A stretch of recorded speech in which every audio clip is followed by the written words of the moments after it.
যে মানুষটা আমার ক্ষতি চেয়েছে, আমি কোনো দিন তার জন্য অমঙ্গল কামনা করিনি।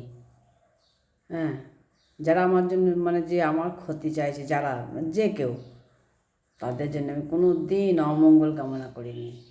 বরং নিজেকে বুঝিয়েছি হয়তো আমার হারের কোনো প্রাপ্তি আছে।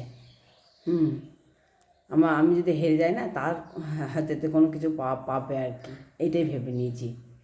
যদি আমার একটু পিছিয়ে পড়ার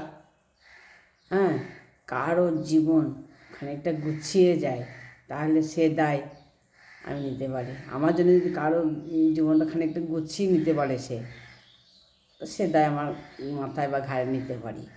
কারণ সবাই শক্ত হতে পারে না, কেউ কেউ পারে কেউ পারে না। কেউ কেউ আবার অন্যের ক্ষতির ওপর দাঁড়িয়ে নিজেকে সামলেও নেয়। আমি তাদের মধ্যে হতে চাই না, পারিও না।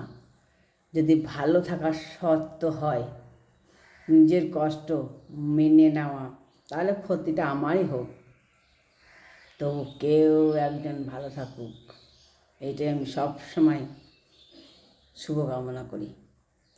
যারা ভুল বুঝেছে তাদের ভুল ভাঙানোর দায় আমার নেই। যারা ভুল বুঝছে আমাকে না, তাদের ভুল ভাঙানোর দায় আমার নেই।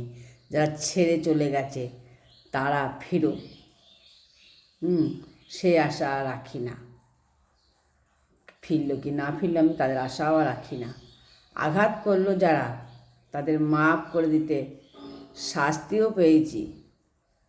আমি বুঝে গেছি সবাই চিরস্থায়ী হয়ে জীবনে আসে না, আসে না, কিন্তু চিরস্থায়ী কিছু শিক্ষা দিয়ে যায়। আমি বুঝতে পেরেছি এবার সব কিছু। চিরস্থায়ী কোনো জিনিসই আসে না, কখন আসে কখন চলে যায় বোঝা মুশকিল।